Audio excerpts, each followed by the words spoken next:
This channel does not promote any violent, harmful, or illegal activities. All content provided by this channel is meant for an educational purpose only. বিষ saline কাণ্ডে 12 জন চিকিৎসককে suspend করলো নবান্ন সরকার। এই সাসপেনশনের খবর খোদ মুখ্যমন্ত্রী বসে জানিয়েছেন, তার পাশে ছিলেন আজকে মুখ্য সচিব। দীর্ঘ প্রেস কনফারেন্সে সরকার অনেক কথা বলেছে এবং সবথেকে যেটা বড় খবর, 6 জন সিনিয়র ডাক্তার, 6 জন জুনিয়র ডাক্তার, মোট 12 জনকে সাসপেন্ড করা হয়েছে। শুনুন মুখ্যমন্ত্রী কি বলেছেন। UEM Jaipur is a perfect target for prospective students aspiring for good jobs, good education with future-ready skills. আমি চিকিৎসকদের প্রতি সহানুভূতিশীল, আমি সবটাই মানবিকভাবে দেখি, কিন্তু যেখানে অন্যায় হয় তাতে আমাকে শত সমালোচনা করলেও আমার কোনো যায় আসে না। মানুষের দিকটা দেখাও আমাদের কর্তব্য, দুটো দিকই দেখার। এবং তাই দুটো ইনভেস্টিগেশন রিপোর্ট যখন চিফ সেক্রেটারি এবং হেলথ সেক্রেটারি আমার কাছে সাবমিট করেছেন এবং তারপরে তারা সাজেশন দিয়েছেন, সব সাজেশন মেনে নিয়ে 12 জনকে সাসপেন্ড করে দেওয়া হলো, along with pending investigation by the CID. যে কজন সেদিন ছিলেন দায়িত্বে এবং নেগলিজেন্সে, যাদের জন্য এই কাণ্ডটা হয়েছে, তাদের কাছে যদি অন্য পেশেন্ট পড়ে কি করবে তো আমরা জানি না। মানুষকে তো বাঁচাতে হবে। এবং সাথে সাথে স্বাস্থ্য দপ্তর বলেই দিয়েছে, সিনিয়র ডাক্তারদের কাছে আমার আবেদন, 8 ঘন্টা করে ডিউটি যেটা অ্যালটমেন্ট করা হয়।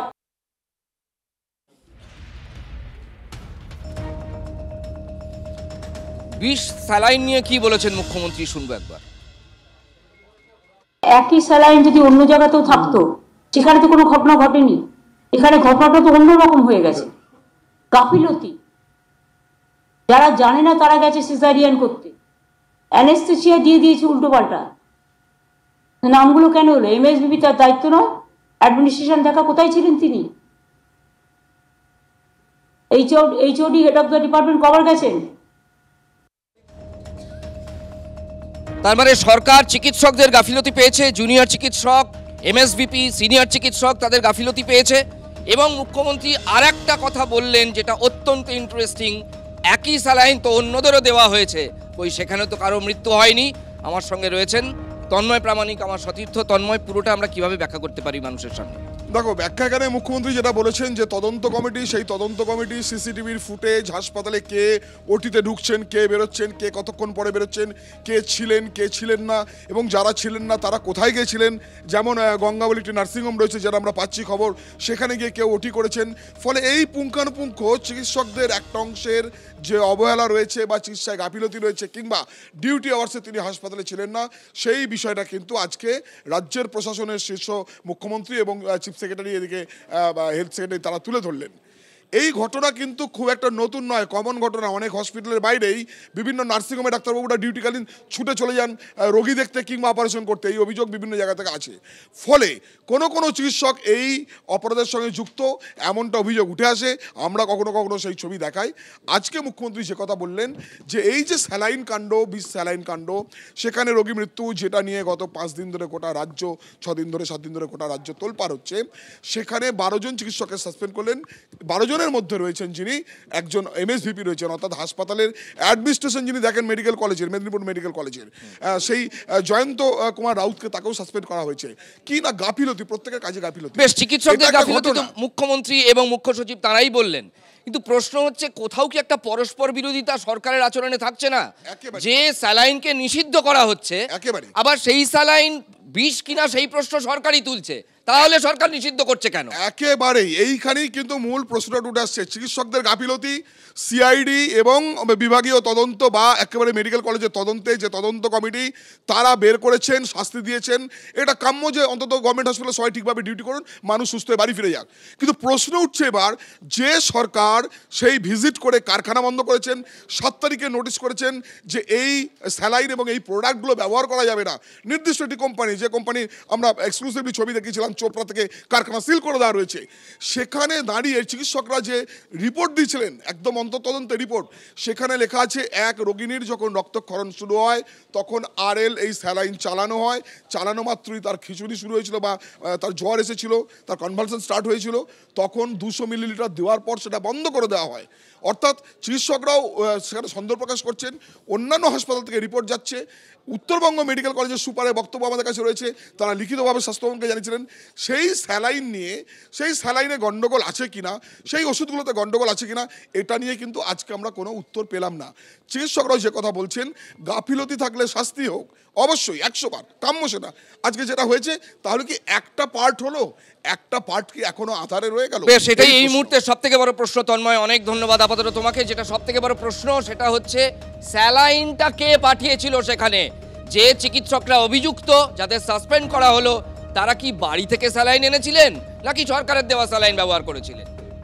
একদম রাজা, এখানেই বারবার করে প্রশ্ন উঠছে। তবে এই ঘটনায় এখন অব্দি 12 জন চিকিৎসককে এখন অব্দি সাসপেন্ড করা হয়েছে এবং আপনাদেরকে জানিয়ে রাখি মেদিনীপুর মেডিকেলে যারা অসুস্থ হয়ে পড়েছিলেন তাদের মধ্যে 3 জন প্রসূতি কোথায় এখন অব্দি চিকিৎসাধীন রয়েছেন, তারা রয়েছেন SSKM-এ। আমাদের সঙ্গে রয়েছেন সৌরভ দত্ত। সৌরভের সঙ্গে একটু কথা বলি। সৌরভের থেকে যে বিষয়টা জানতে চাইবো, সৌরভ, রিপোর্ট, তদন্তের রিপোর্টে এখন অব্দি কি উঠে এসছে, কোন কোন বিষয়গুলোকে পয়েন্ট আউট করা হচ্ছে? তনিষ্ঠা, দেখো, আজকের যে ঘটনাক্রম, সেই ঘটনাক্রম থেকে একটা বিষয় স্পষ্ট যে চিকিৎসকদের অনুপস্থিতির সঙ্গে প্রসূতিদের মৃত্যু বা SSKM-এ যে 3 জন চিকিৎসাধীন রয়েছেন তাদের শারীরিক অবস্থার অবনতির কোনো সম্পর্ক আছে কি নেই, সরাসরি যোগ আছে কি নেই, এই প্রশ্নের উত্তর কিন্তু এখনো আসেনি। বিশেষজ্ঞ সদস্যরা বলেছিলেন পোস্টমর্টমের রিপোর্টের দিকে তাকিয়ে রয়েছেন তারা। পোস্টমর্টমের রিপোর্ট, আমাদের ফরেন্সিক মেডিসিন বিশেষজ্ঞ প্রফেসর এ রাজ্যের অন্যতম যিনি অভিজ্ঞ মানা হয় যাকে, ডক্টর অজয় গুপ্ত, তিনি বলেছেন যে পোস্টমর্টমে এমন কোনো বয়ান নেই বা এমন কোনো বিবরণ নেই যা থেকে বলা যায় যে চিকিৎসকদের গাফিলতিতে কোনো শিরা, উপশিরা, ধমনী কেটে এই প্রসূতির মৃত্যু হয়েছে, বাকিদের অবস্থা আশঙ্কাজনক হয়েছে। 2, সেপটিক শকের কথা বলা হয়েছে পোস্টমর্টম রিপোর্টে। সেপসিস থেকে সেপটিক শক হয়। সেপসিসটা হলো কি করে? শুধুমাত্র রক্তক্ষরণের জন্য সেপসিস হতে পারে না, নিশ্চিতভাবে সেখানে কোনো না কোনো জীবাণু সংক্রমণ ঘটেছে। তাহলে এই সংক্রমণ এলো কিভাবে? এই প্রশ্নের জন্যই কিন্তু কেমিক্যাল অ্যানালিসিসের কথা বলেছিলেন অজয় গুপ্ত। 4 জনের কেমিক্যাল যে রিপোর্ট, সেই রিপোর্ট পাঠানো হয়েছে বেলগাছিয়ার ফরেন্সিক ল্যাবরেটরিতে। সেই সকল নমুনা, লিভার, কিডনি, হার্ট, সেই সবের নমুনা পাঠানো হয়েছে। আর প্যাথোলজি যে ডিপার্টমেন্ট রয়েছে মেদিনীপুর মেডিকেল কলেজ, সেখানেও রিপোর্ট পাঠানো হয়েছে এটা বোঝানোর জন্য যে কেমিক্যাল রিপোর্টে বোঝা যাবে যে বিষক্রিয়া হলে কি থেকে বিষক্রিয়া হয়েছে, আর প্যাথোলজি রিপোর্টে বোঝা যাবে যে কোনো ওষুধের এর পিছনে কারণ কিনা, কোনো স্যালাইনের পিছনে কারণ কিনা। এই উত্তরগুলো আসার আগেই কিন্তু একটা পর্যায়ের ভার্ডিক্ট ঘোষণা হয়ে গেল যে সিনিয়ররা অনুপস্থিত ছিলেন এবং তাদেরকে 12 জনকে সাসপেন্ড করা হয়েছিল। একটা লজিক দেওয়া হচ্ছে যে অন্য ওয়ার্ডে তো কোনো ঘটনা ঘটেনি, উল্টো লজিকটাও আছে তন্নিষ্ঠা। উল্টো লজিক হচ্ছে যে 7 জনকে সেই রাতে অপারেশন হয়েছে, শেষ 2 জনের RL বাইরে থেকে কেনানো হয়েছিল, তাদেরও তো কিছু হয়নি। 5ম নম্বর যে রুগী, তা তো 200 মিলিলিটার স্লাইন দেওয়ার পর বন্ধ হয়ে গেছিল, তাদেরও তো কিছু হয়নি। তাহলে কারণটা কি? কেন স্বাস্থ্য দপ্তরের ড্রাগ অ্যান্ড ইকুইপমেন্টস দপ্তর, যার আন্ডারে ছিল Chaitali Chakraborty senior special secretary, তাকে সরানো হলো? যদি স্যালাইনের কোনো ভূমিকা না থাকে, যদি ওষুধের কোনো ভূমিকা না থাকে, তাহলে খামোখা একজন আধিকারিককে তাকে শাস্তি দেওয়া হচ্ছে কিসের জন্য? তার জায়গায় সুবঞ্জন দাসকে দায়িত্ব দেওয়া হচ্ছে কেন? কেন একটা প্রোডাক্টের প্রশ্ন একাধিক সৌরভ, কারণ কি সেটাই এখন সবথেকে বড় প্রশ্ন। অবশ্যই আমাদের নজর থাকবে, সঙ্গে থাকো। মেদিনীপুর মেডিকেলে মৃত প্রসূতির পরিবারকে 5 লক্ষ টাকা ক্ষতিপূরণের নির্দেশ দিয়েছেন মুখ্যমন্ত্রী। 5 নয়, 50 লক্ষ টাকা দিতে হবে। মৃত প্রসূতির পরিবারের সঙ্গে দেখা করে দাবি বিরোধী দলনেতা শুভেন্দু অধিকারী।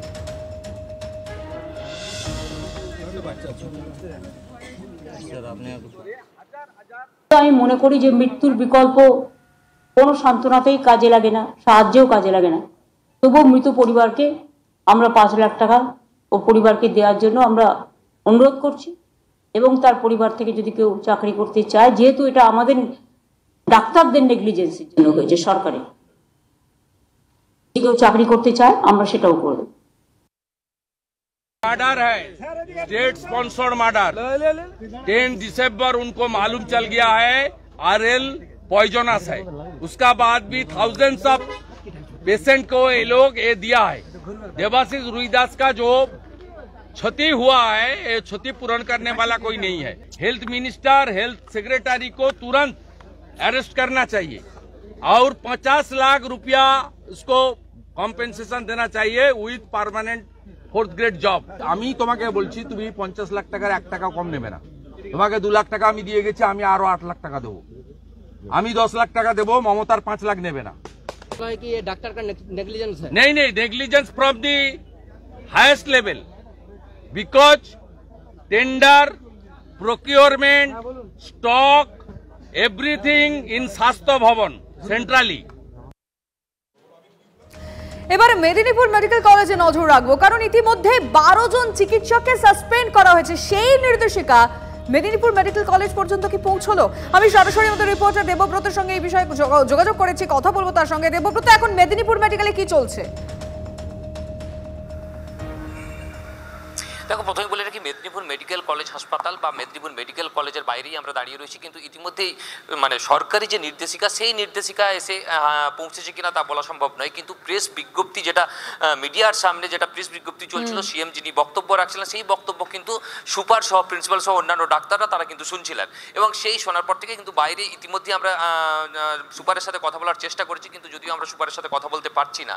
কিন্তু একটা চাপা ক্ষোভ বা অসন্তোষ যে সমস্ত ডাক্তাররা সাসপেন্ড হয়েছেন তাদের মধ্যে কিন্তু ইতিমধ্যে দেখা যাচ্ছে।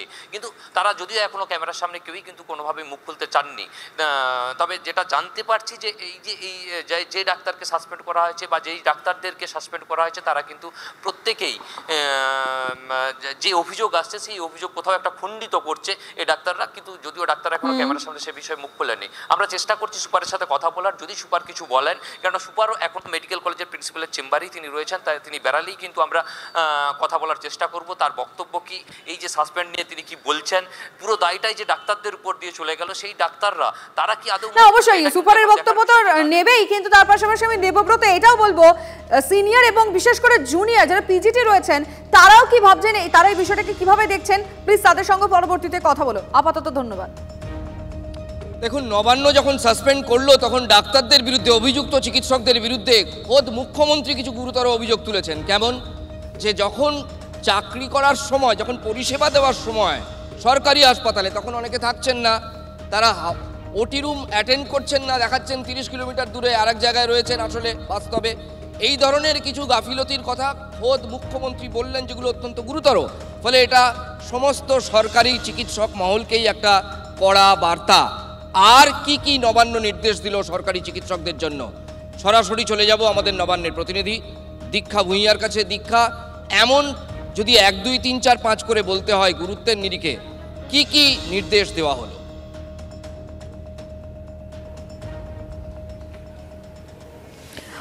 দেখো, মেদিনীপুর মেডিকেল কলেজের যে ঘটনা ঘটেছে তার প্রেক্ষিতে আজকে মুখ্যমন্ত্রী স্বাস্থ্য সচিব এবং মুখ্য সচিবকে নিয়ে যে বৈঠক করলেন, সেখানে তিনি স্পষ্ট জানিয়ে দিলেন যে 8ই জানুয়ারি যে ঘটনাটা ঘটেছিল সেখানে কিন্তু ওখানকার যারা সিনিয়র চিকিৎসক ছিলেন তাদের স্পষ্ট গাফিলতি রয়েছে।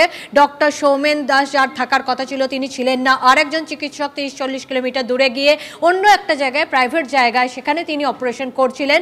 যে কাজটা করার কথা সিনিয়র চিকিৎসকদের, সেগুলো ট্রেনিদের দিয়ে করানো হয়েছে এবং চূড়ান্ত গাফিলতি জন্যই এই ঘটনা ঘটেছে এবং তার দায় কিন্তু চিকিৎসকদেরকে নিতে হবে। তিনি জানিয়েছেন যে আমি চিকিৎসকদের সম্মান করি, কারণ মানুষের সমস্ত বিষয়টা চিকিৎসকদের ওপর নির্ভর করে, জীবনটা চিকিৎসকদের ওপর নির্ভর করে।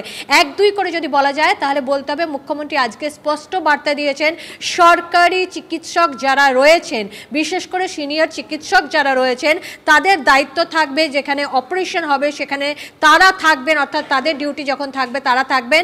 1-2 নম্বর হচ্ছে তাদের ডিউটি আওয়ার্সে তারা কোথাও বাইরে যেতে পারবেন না, অর্থাৎ যখন তাদের ডিউটি শুরু হবে তখন থেকে ডিউটি শেষ হওয়া পর্যন্ত সরকারি হাসপাতালেই যেতে হবে, তাদেরকে অন্য কোথাও তারা যেতে পারবেন না। 3 নম্বর, ট্রেনি চিকিৎসকরা যদি কোনো রোগীকে দেখতে যান, একটা তিনি উদাহরণ দিয়েছেন, সাম্প্রতিককালে তিনি একটি গিয়েছিলেন, এসএসকেমে গিয়েছিলেন কাউকে দেখতে, তো সেখানে তিনি দেখেছেন যে ট্রেনি যারা চিকিৎসক তারা এসে পেশেন্টকে বলে দিচ্ছে যে আপনার তো এই জিনিসটা বেড়ে গেছে। বক্তব্য যে চিকিৎসক চিকিৎসকেরা যখন ট্রেনি চিকিৎসকেরা যাবেন তার সঙ্গে সিনিয়র চিকিৎসকরা অথবা হেড অফ দ্য ডিপার্টমেন্টকে যেতে হবে রোগীকে যখন দেখতে হবে, কারণ রোগীকে ভয় পাওয়ানো। অনেক ধন্যবাদ দীক্ষা আপনাদের জানাচ্ছিলেন 1 2 3 4 করে যে গুরুত্বের নিরিখে কি নির্দেশ আজকে নবান্ন সরকারি চিকিৎসক মহলকে দিল। কিন্তু প্রশ্নটা তো সেই থেকেই যায়, মেদিনীপুর মেডিকেলে সেদিন কি হয়েছিল, কিন্তু যেদিন এই ঘটনা ঘটেছিল সেদিন কারা ছিলেন, কারা উপস্থিত ছিলেন, কারা অনুপস্থিত ছিলেন, কাদের জন্য ঘটনা ঘটেছে এই নিয়ে ইতিমধ্যেই আলোচনা শুরু হয়েছে। এবং আজকে যে বড় সিদ্ধান্ত নেওয়া হলো সরকারের তরফ থেকে, 12 জন চিকিৎসককে সাসপেন্ড করে দেওয়া হলো। কি বলেন আজ মুখ্যমন্ত্রী মমতা বন্দ্যোপাধ্যায়, আরো একবার শোনাবো। যারা সেদিন ওখানে দায়িত্বে ছিলেন মেদিনীপুরে, তারা কিন্তু তাদের দায়িত্ব যদি সঠিকভাবে পালন করতেন তাহলে কিন্তু এই মাকে বাঁচানো যেত, সন্তানকেও বাঁচানো যেত। এটা খুব দুঃখজনক ঘটনা। দুটো ইনভেস্টিগেশন রিপোর্ট যখন চিফ সেক্রেটারি এবং হেলথ সেক্রেটারি আমার কাছে সাবমিট করেছেন এবং তারপরে তারা সাজেশন দিয়েছেন, সব সাজেশন মেনে নিয়ে 12 জনকে সাসপেন্ড করে দেওয়া হলো, along with pending investigation by the CID. যে কজন সেদিন ছিলেন দায়িত্বে এবং নেগলিজেন্সে, যাদের জন্য এই কাণ্ডটা হয়েছে, তাদের কাছে যদি অন্য পেশেন্ট পড়ে কি করবে তো আমরা জানি না। মানুষকে তো বাঁচাতে হবে। যে হেলথ ডিপার্টমেন্ট থেকে যেটা হয়েছে কমপ্লেন, সেই কমপ্লেনটাই তো FIR. It will be treated as FIR. কিন্তু সেদিন রাতে ঠিক কি হয়েছিল মেদিনীপুর মেডিকেল কলেজে, টিভি9 বাংলার অন্তর তদন্তে চাঞ্চল্যকর তথ্য। কি রয়েছে টিভি9 বাংলার হাতে, সরাসরি আমাদের রিপোর্টার সৌরভ দত্তের কাছ থেকে জানতে চাইব। সৌরভ, দেখো এই পুরো ঘটনায় এই যে মুখ্যমন্ত্রী মমতা বন্দ্যোপাধ্যায় আজ যে সাংবাদিক বৈঠক করে 12 জন চিকিৎসককে সাসপেন্ড করার কথা জানিয়েছেন, তার ভিত্তি করে দিয়েছে বিশেষজ্ঞ কমিটি 5.5 পাতা, তুমি বলতে পারো 6 পাতার রিপোর্ট। সেই 6 পাতার রিপোর্টের দুটো ভাগ ছিল, পার্ট এ এবং পার্ট বি। পার্ট এতে যারা রয়েছেন, যারা স্বাস্থ্য প্রশাসকরা রয়েছেন, তাদের যে পর্যবেক্ষণ, তারা কিন্তু সেদিনের সেই ঘটনাক্রম জানিয়েছিলেন 10টা 16 থেকে সকাল 6টা 50 পর্যন্ত। এই সময়ের মধ্যে 7 জন রোগীর অপারেশন হয়েছিল। সেই 7 জন রোগীর মধ্যে দেখা যাচ্ছে যে ওটি টেবিল, সেই ওটি টেবিলে বিএসটি বলছে যে সিনিয়র চিকিৎসক উপস্থিত ছিলেন, কিন্তু নার্সদের বয়ান, স্বাস্থ্যকর্মীদের বয়ান, সিসি ফুটেজ, সেখান থেকে দেখা যাচ্ছে যে সিনিয়র চিকিৎসক একবারের জন্য সারা রাত্রিতে সেই ওটি কক্ষের ভিতর প্রবেশ করেননি। একবার ঘুরে গিয়েছিলেন, তাও কিন্তু ওটি কক্ষের ভেতরে আসেননি। অ্যানাস্থেসিস দিয়েছেন প্রথম বর্ষের একজন পিজিটি, তিনি একবার ফেল করেছিলেন, অ্যানাস্থেসিয়া প্রয়োগে তার ভুল হয়েছিল, সেই সময় অন্য পিজিটি এসে সাহায্য করেছে, তবু সিনিয়র চিকিৎসক আসেননি। বিএসটিতে দেখা যাচ্ছে যে একজন চিকিৎসকই অনেকগুলো টেবিল একসঙ্গে কন্ডাক্ট করছেন, নিয়ন্ত্রণ করছেন। সেটা কিভাবে সম্ভব হয়? একই সময়ে এতগুলো ওটি টেবিলের পাশে একজন চিকিৎসক কি করে থাকতে পারেন, সেটাও কিন্তু সেই রিপোর্টে উল্লেখ রয়েছে। এবং একই সঙ্গে এটাও উল্লেখ রয়েছে যে এই যে পুরো ঘটনায় first year, second year, third ইয়ারে পিজিটিরা অপারেশন করেছেন, সেখানে ইন্টার্নরা অ্যাসিস্ট করেছিলেন। ইন্টার্নদের কিন্তু ওটি কক্ষের ভেতরে থাকার কথা নয়। ফলে চিকিৎসকদের অনুপস্থিতি ঘিরে অভিযোগ অত্যন্ত গুরুতর, সেই বিষয়ে কোনো সন্দেহ নেই। তবে এটাও ঠিক যেটা বলা হচ্ছে যে শুধুমাত্র অনুপস্থিতির কারণেই কি এই মৃত্যু, সেটা কিন্তু নিশ্চিত হতে গেলে নিঃসন্দেহে সৌরভ এটা একটা চাঞ্চল্যকর তথ্য, যে খবর ব্রেক করছে টিভি9 বাংলা। আপাতত ধন্যবাদ তোমায়। সৈফ আলী খানের উপর হামলার ঘটনায় চাঞ্চল্যকর তথ্য। এমার্জেন্সি ফায়ার এক্সিট দিয়ে ঢুকেছিল আততায়ী, এমনটাই দাবি তদন্তকারীদের। এক আততায়ীকে চিহ্নিত করেছে পুলিশ। চুরির জন্যই অভিনেতার বাড়িতে ঢোকে আততায়ী, অনুমান তদন্তকারীদের। অভিযুক্তের খোঁজে তল্লাশি। সৈফ আলী খানের উপর হামলার ঘটনার তদন্তে বিখ্যাত এনকাউন্টার স্পেশালিস্ট দয়া নায়ক। পুলিশ সূত্রে খবর, একাধিক এনকাউন্টারের নায়ক দয়াকেই তদন্তভার দিয়েছে মুম্বাই পুলিশের অপরাধ দমন শাখা। নানা পাটেকার অভিনীত পরিচালিত अब तक 56 সিনেমা তৈরি দয়া নায়কের নিয়ে। রাষ্ট্রীয় স্মৃতি কমপ্লেক্সে মনমোহন সিংয়ের স্মৃতিসৌধের জন্য জমি চিহ্নিত কেন্দ্রের। প্রাক্তন রাষ্ট্রপতি প্রণব মুখোপাধ্যায় সৌধের পাশেই তৈরি হবে প্রাক্তন প্রধানমন্ত্রীর স্মৃতিসৌধ। মনমোহন সিংয়ের পরিবারকে জায়গাটি পরিদর্শনের আবেদন কেন্দ্রীয় সরকারের। 1.7 কোটি টাকার স্থাবর সম্পত্তির মালিক দিল্লির প্রাক্তন মুখ্যমন্ত্রী অরবিন্দ কেজরিওয়াল। তাঁর বিরুদ্ধে 14টি ফৌজদারি মামলা রয়েছে উল্লেখ নির্বাচনী হলফনামায়। আপ প্রধানের কাছে 40,000 টাকা নগদ রয়েছে। তার স্থাবর সম্পত্তির পরিমাণ 3.4 লক্ষ টাকা। কেজরিওয়ালের নামে কোনো গাড়িও নেই। 14 দিন পর অনশন প্রত্যাহার করতে চলেছেন প্রশান্ত কিশোর বিহার। পাবলিক সার্ভিস কমিশনে অনিয়মের অভিযোগে টানান অনশন চালাচ্ছেন জনসুরাজ দলের প্রধান। অনশন প্রত্যাহারের পর আন্দোলনের পরবর্তী রূপরেখা কি হবে সেটিও আজ ঘোষণা করবেন তিনি। সীমান্তে উত্তেজনার আবহে ডিজি স্তরের বৈঠকে বসছে বিএসএফ ও বিজিবি। আজ থেকে শুরু দুদেশের সীমান্তরক্ষী বাহিনীর উচ্চ পর্যায়ের বৈঠক। দ্বিপাক্ষিক আলোচনায় উঠতে পারে কাঁটাতারের অনুপ্রবেশের মতো একাধিক ইস্যু। হাসিনা বাংলাদেশ ছাড়ার পর এই প্রথম মুখোমুখি বিএসএফ ও বিজিবি। ডোমকল গোয়ালপুকুরের পর এবার নরেন্দ্রপুরে আক্রান্ত পুলিশকে ধারালো অস্ত্রের কোপ। নরেন্দ্রপুর থানার গড়িয়ার আর্যনগরে জখম এসআই। অভিযোগ 2022 সালে শ্লীলতাহানির একটি মামলায় আদালতের হাজির না হওয়ায় ওয়ারেন্ট ইস্যু হয়। অভিযুক্তদের ধরতে গেলে পুলিশ কর্মীর ওপর চড়াও পরিবারের তিনজন। গোয়ালপুকুরে পুলিশকে গুলিকাণ্ডে আজব যুক্তিরাজ্যের মন্ত্রী। রাজ্যকে কালিমালিপ্ত করতে ষড়যন্ত্র দাবি মন্ত্রী গোলাম রব্বানির। সরকারকে বদনাম করতে দুই আসামিকে ব্যবহার করা হয়েছে সাফাই মন্ত্রী গোলাম রব্বানির। ব্যর্থতা ঢাকতে হাস্যকর যুক্তি পাল্টা বিরোধীদের। রাজ্যের আইন শৃঙ্খলা অবনতির অভিযোগে পথে প্রতিবাদ কংগ্রেসের। ভবানী ভবন অভিযান কংগ্রেস কর্মী সমর্থকদের। ভবানী ভবনের সামনে বিস্কুটের প্যাকেট হাতে নিয়ে অভিনব প্রতিবাদ হাত শিবিরের। রাস্তায় বসে অবস্থান দলের কর্মী সমর্থকদের। এবারে কলকাতা বইমেলায় থাকছে না বাংলাদেশের প্যাভিলিয়ন। বইমেলায় বাংলাদেশের স্টল হলে নিরাপত্তা সংক্রান্ত ঝুঁকির আশঙ্কা বুক সেলার্স গিল্ডের। প্রতি বছর বাংলাদেশ ডেপুটি হাই কমিশনারের তরফে মেলায় অংশগ্রহণ করে সে দেশের প্রকাশনী সংস্থাগুলি, আর এবছর তা করা হয়নি বলে সূত্রের খবর। 49তম কলকাতা বইমেলার থিম কান্ট্রি জার্মানি। কাঁথি সমবায় ব্যাংকে বোর্ড গঠনে টানাপোড়েনে ইতি হচ্ছে না কোনো নির্বাচন। মমতার ধমকের পরে পিছু হটলেন 11 প্রার্থী। ডিরেক্টর পদে মনোনয়ন প্রত্যাহার 11 প্রার্থীর। 15 ডিরেক্টর পদে মনোনয়ন জমা দিয়েছিলেন 30 জন। স্ক্রুটিনি পর্বে বাদ 4 আবেদনকারী। কার্যত বিনা বাধায় জয়ের পথে 15 ডিরেক্টর। বীরভূমে ফের বোমা উদ্ধার হয়েছে। নানুরে মিলল ড্রাম ভর্তি তাজা বোমা। গোপন সূত্রের খবর পেয়ে নানুরের তাকড়া গ্রাম থেকে একটি পরিত্যক্ত জায়গায় থেকে 1 ড্রাম তাজা বোমা উদ্ধার করে পুলিশ। কে বা কারা বোমা মজুত করেছিল তদন্তে পুলিশ। পাসপোর্ট জালিয়াতি কাণ্ডের নেপথ্যে পাসপোর্ট সেবা কেন্দ্রের ভেরিফাইং এবং গ্রান্টিং অফিসারের একাংশ। কোন পর্যায়ে জালিয়াতি জানতে এই নিয়ে তৃতীয়বার চিঠি লালবাজারে। পুলিশের তরফে আরপিওতে প্রতিনিধি পাঠিয়েও তথ্য মিলছে না নামের তালিকা। খবর সূত্রে ক্যালিফোর্নিয়ায় আগুনের মৃতের সংখ্যা ক্রমেই বাড়ছে। হাজার হাজার বাড়ি আগুনে পুড়ে ছাই। গৃহহীন লক্ষাধিক মানুষ। এখনো চলছে লেলিহান শিখা। এবার আগুন নেভাতে ছড়ানো হচ্ছে পিঙ্ক কেমিক্যাল। ভেন্যুর পর এবার ক্যাপ্টেন নিয়ে টানাপোড়েন। 16 থেকে 17 ফেব্রুয়ারি চ্যাম্পিয়ন্স ট্রফির উদ্বোধন রয়েছে। অনুষ্ঠানে থাকবেন অংশগ্রহণকারী সব দেশেরই ক্যাপ্টেন, কিন্তু সেখানে থাকবেন না রোহিত শর্মা। ভারতের কোনো প্রতিনিধি যাবে না ওয়াঘার ওপারে, সাফ জানিয়েছে বিসিসিআই।